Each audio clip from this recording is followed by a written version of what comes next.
Well, howdy, everybody.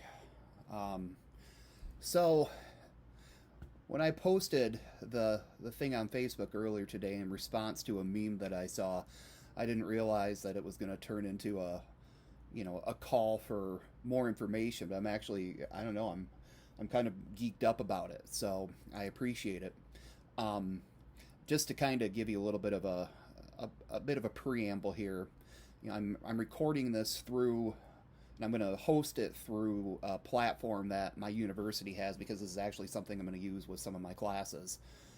I do also want to say, though, at the outset that anything that I have to say about this particular topic, I mean, it's my opinions, my scholarly opinion, and it doesn't reflect anybody else or any institution that I might work for. Um, so in case you missed it and you're just checking into this video, there was everybody knows that for some reason right now, this seems to go in cycles. There's a lot of controversy over the Confederate flag. The flag that has the blue X with the white stars and the red triangles. That particular flag. And the meme said, if this flag offends you, you need a history lesson. And, as a history professor who tries not to be overly arrogant about things, I actually laughed uproariously when I saw that. And I also want to say, by the way, that to anybody who's posted that meme or the person who posted it today, this is not an attack on anybody. I'm not, going after you in particular. I don't want anybody to think that. I'm a big believer in polite yet passionate discourse.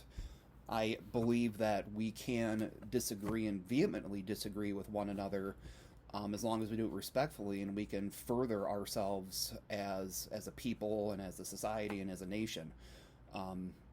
We need to work on that. So I just wanted to say that this isn't an attack on anybody. So there's a few things I want to talk about. And by the way, this is totally not scripted, so I have a couple of things that I've written to myself that I want to mention, but I'm not going off a script or anything like that. Um, so the Confederate flag. If you're watching this hoping for like this really detailed Sheldon Cooper esque fun with flags, historical expose on the Confederate flag, I'm sorry. I'm not. I mean, we could all look that stuff up. I mean, we know that there doesn't seem to have ever been like one Confederate flag. Different states in the Confederacy had different flags, but when we think Confederate flag here in 2020, we all picture the same thing, and I think we can all agree that that particular flag represents the Confederacy. The states that succeeded from the Union, starting in 1860 and going into 1861. And it's the quasi never recognized by anybody nation that lost the Civil War. So I think we can agree that that's what that symbol represents. It's the symbol of that country, or that, I'm just going to say it, fake country. Um, and I suppose if and I got to be honest with you, like, I don't get it. I don't get the obsession over this flag as a symbol of Southern pride. And don't say it's because well, you're not Southern, you don't understand Southern pride. I would argue, pick a different symbol. We could, and figure something else out. Had that flag been like the unified symbol of the Confederacy and started flying over the state houses of the Confederacy, the instant that, the Confederacy started to form, that would be one thing. The problem is, this particular flag never really started flying in large mass. Really, there was a little bit of it during the Jim Crow era, which was the era where, and I'm totally paraphrasing things here, but that was the era when slavery had been outlawed, yet many southern states did everything they could to keep slaves or former slaves in a perpetual state of quasi-slavery. There's so many phenomenal books you can read, but one of my favorites is by David Oshinsky, and it's called Worse Than Slavery, Parchment Farm and the Ordeal of Jim Crow Justice. But But then this Confederate flag really started flying in major numbers during the 1950s in opposition to the civil rights movement. That's when it really started flying as a symbol of whatever.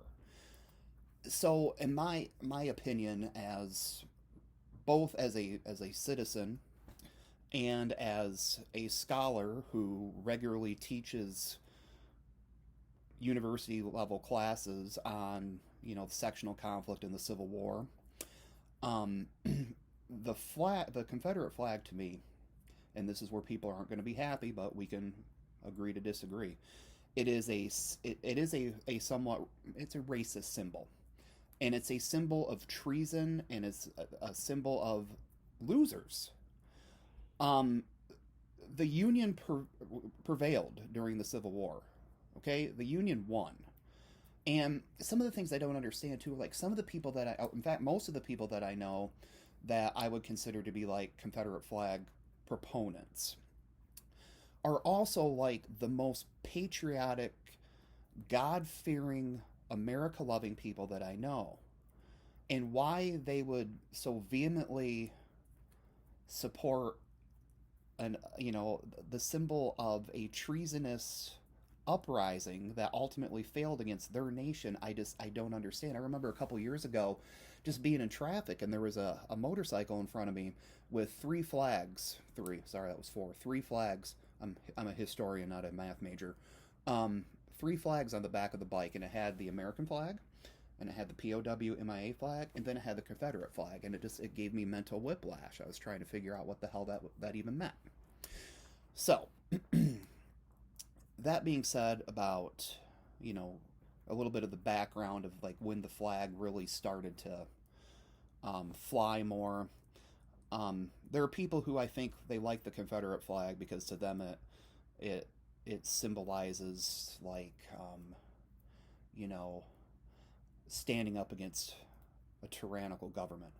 Then fly the damn Gadsden flag or something like that. Don't fly this Confederate flag. Um, and the other thing too, one of the things that I love as a historian, and it's my way of doing history, and there are people who don't agree with how I do history. I mean, overall, there's very little like cut and dried black and white in history, and I'm not talking about race. I'm just talking about it. It's either clearly this or it's clearly that. There's a lot of gray areas in history, and I always tell my students that if you want to learn and study history, and maybe even write history, um, you have to get good at um, knowing that you're going to probably be proven wrong at some point. And a lot of what I do as a historian, what I argue most historians do, it's a lot of guesswork. We don't have time machines, luckily. And I won't get into why I think it's a good thing we don't have time machines. So we can't go back and like be absolutely certain, okay, this is okay, that's exactly what happened. So we look at the evidence that's left behind. That's why I think a lot of historians, like I would have loved to either been an attorney if I didn't do this, or some kind of, investigator, because I love digging into the sources that were left behind and trying to figure out what I think happened. And it gets into a sidebar that I wanted to talk about too with the Confederate flag discussion. And a man who I really truly respect a great deal mentioned earlier today his frustration with what he sees in higher ed and education overall is I don't think he used the word, but indoctrination. And this isn't directed at him at all. It's something that I've had this discussion with many, many, many people since I've started. I actually started teaching college level courses back in 2006 when I finished my master's. And I saw again a pretty nasty meme the other day too about the idea that students go off to college and their professors do nothing but try to indoctrinate them in their liberalness. One thing I'll say, and I mean I can't do anything about the data that shows that there is a correlation with like the more college you attend, the more progressive you become overall as a generalization. I can't do anything about that, and I'm not saying that's good, bad, or ugly. It just is what it is. And I know that there are professors out there who do indoctrinate their students. Like, they view what they do as an indoctrination exercise, and sometimes will even grade their students harshly if they don't buy what they're selling hook, line, and sinker. I don't do that. I have never met personally any of my colleagues in history or other disciplines that do anything like that. And I think that's a really awesome thing about where I teach. I have not encountered people who do the indoctrination. As a historian, I view it as a paramount part of my job is not to teach students what to think, but how to think. I mean, obviously, you can. There's not one person on the face of the earth who's unbiased. If they say they're unbiased, they're full of crap. Everybody has a bias, and that's not necessarily wrong.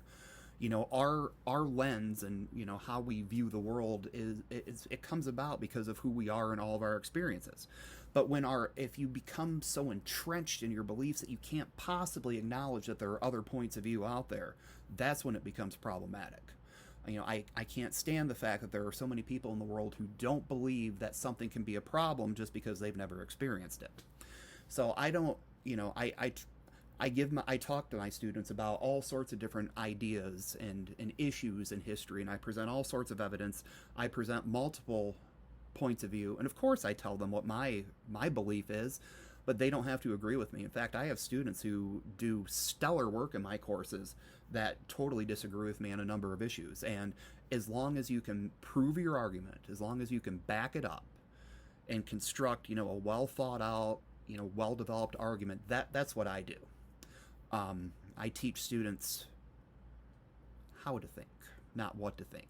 And I really admire the tools of historians, to allow us to learn how to think critically and how to really evaluate evidence critically. And we get it wrong all the time. That's, it's part of what we do.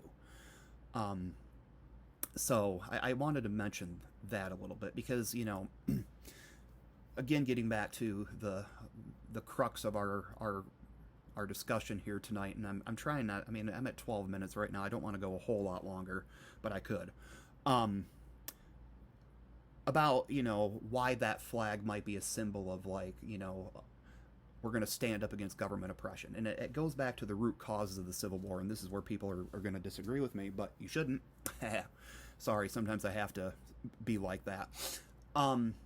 There's a term that historians use called historiography, and I know I posted about historiography the other day. And essentially, the dork definition that I give my students at the outset, it's the study of history. It's looking at how historians have looked at certain questions and topics throughout history, and how our understanding has evolved. And I talk to my students about you take something like the American Civil War. How many more frickin' books on the Civil War could we possibly need? I mean, don't we know it all? Well, no, we uncover new evidence, but we also think about it differently. And that's what historiography does. And that's kind of what keeps history as a living discipline. We're constantly reevaluating, older points of view, older traditions, and older conclusions. And people ask me all the time, and it's one of the things that in my lower division classes, when I teach, the survey of early American history that ends with the Civil War, there's always an essay question on their final exam where they have to discuss and, evaluate the causes of the Civil War, and they have to tell me what they think and why they think it. And, in my upper division course on the Civil War, we spend half the semester talking about why the war broke out before we even get to the war. Yes. The Civil War was caused over and by slavery. And I know right now I can hear them. I can hear buttholes clenching tight and shut. I can hear heads exploding. All the other reasons that people have talked about with the Civil War, states' rights, economic and cultural differences, were all predicated upon the fact that the South was a slave society. Okay? And pretty much the vast, vast, vast majority of history written about the Civil War and the cause of the Civil War in the last God knows how many years have kind of come into that as well, that conclusion. Without slavery, there would have been no Civil War. If you want to dig more into this too, I mean, seriously, check out, like the South Carolina Articles of Succession. When South Carolina succeeded, they wrote down their list of why. Go check it out, and we can talk about why they said they wanted to succeed, and let me know if you see slavery in there. Um, so that's why I view this flag as a reminder of why that particular war was fought. Um, you might totally disagree with all of this, and that's okay. Um, but what I would ask you to do is come at this with a sound argument about why I'm wrong, and I am happy to listen to that. I really am. You never know. You might change my mind. I think we've become way too entrenched as a nation right now. People are afraid to say, "Oh shit, I was wrong," and that's hugely problematic. I mean, it's part of being a prudent person. There's nothing wrong with changing your mind in the face of new evidence. Um, well, there's actually two other quick things I wanted to mention, and one is particularly heady, but I have to bring this up in any discussion of this. I'm not going to get into a discussion, at least in this particular recording, about monuments. But one thing I always like to bring up with people about monuments, I come at it from a very privileged position, and I was into my adulthood before I realized what white privilege is. And yeah, it's a thing. I'm convinced of it, and I'm a very privileged person. And I don't know, I mean, I came from, a fairly, I'd say, lower middle class kind of background, but broken home. I mean, my parents got divorced, and I've had this, that, and the other thing, come up in my life, but I'm a straight white man in America. I really don't have any complaints coming. And when it comes to things like, even, we don't have to talk about monuments, let's talk about the damn Confederate flag. I don't know what it's like to be an African American and to know that not very long ago in my family history, my family was enslaved.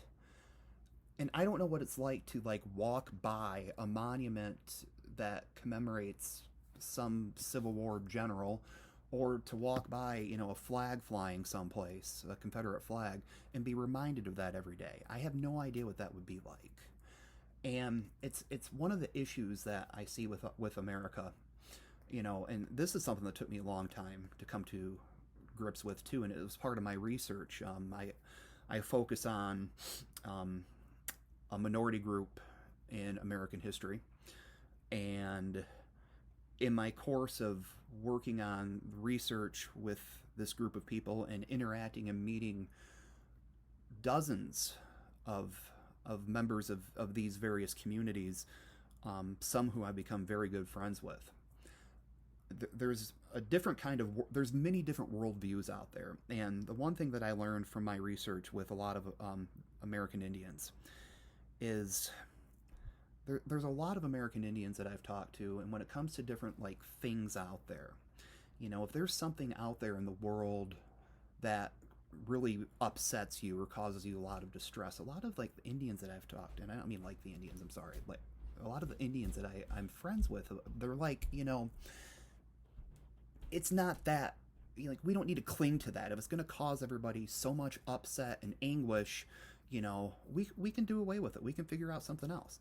It's the Western worldview, it's the white American worldview that's oh, you don't like it, go screw yourself and stop me when I'm wrong. That's exactly how we are.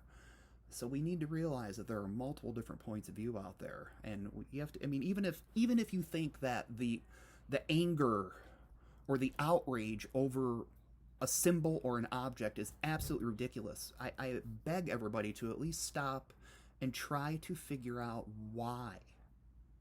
Why are people upset about it? And it's not because they're all just a bunch of, people that with nothing else to do except piss and moan and complain. There's there's real reasons why people are upset about these things. And sometimes, things need to change for progress to happen. And it might stink for some people at the beginning, but in not a lot of time is going to need to pass, and we'll be over it. So, yeah. I honestly don't know if any of this that I just said in the last 20 minutes is going to flow or not. I don't know if it's going to make any sense. I don't know if it's going to impact anybody, but if you actually took the time to listen to this, I'd be happy to hear your comments. I'd be happy to talk with you. Let me know. Um, One other thing, and I wasn't going to bring this up. As long as we're talking about infuriating Facebook memes, um, everybody needs to stop posting the meme about the 13th, 14th, and 15th Amendments. You know, the amendment that outlawed slavery, made former male slave citizens, and then gave them the right to vote. You need to stop posting that with the statistics that, like, oh, 83% of Democrats voted against it and 100% of Republicans voted for it, because what the message that you're and why you're sending it is it's almost as covered in fecal matter as I view the Confederate flag to be, because what you're trying to say is, Democrats bad, Republicans good. um, I have a very long list of books and articles that I can send you that will give you a little bit of an introduction to American political history, and you read one of those, you'll understand why that meme is so foolish and so stupid. So I shouldn't be saying that. It's a bad meme. It really is. The political spectrum has changed and shifted so much over time, and the Democrats and the Republicans of the 19th century are not. There's no. You might be able to draw like a weird linear line, but in terms of like ideology and stuff like that, it just doesn't work. And especially with what you're trying to accomplish with that meme, just stop. I mean, I'm talking to the whole political spectrum. We need to stop this stuff. I mean, we really do. I'm not trying to get too preachy, but you're still with me. If you're still with me, we got to stop this stuff. It's hurting us as a nation. We look ridiculous, and it's not going to lead anywhere. So, take the time to just think about multiple perspectives. And I'd also say, before you say anything or post things, even if you feel like the urge, like you gotta say something or you gotta post something, say it with kindness. Okay. Um, Thanks everybody. Take care and stay safe. We'll talk soon.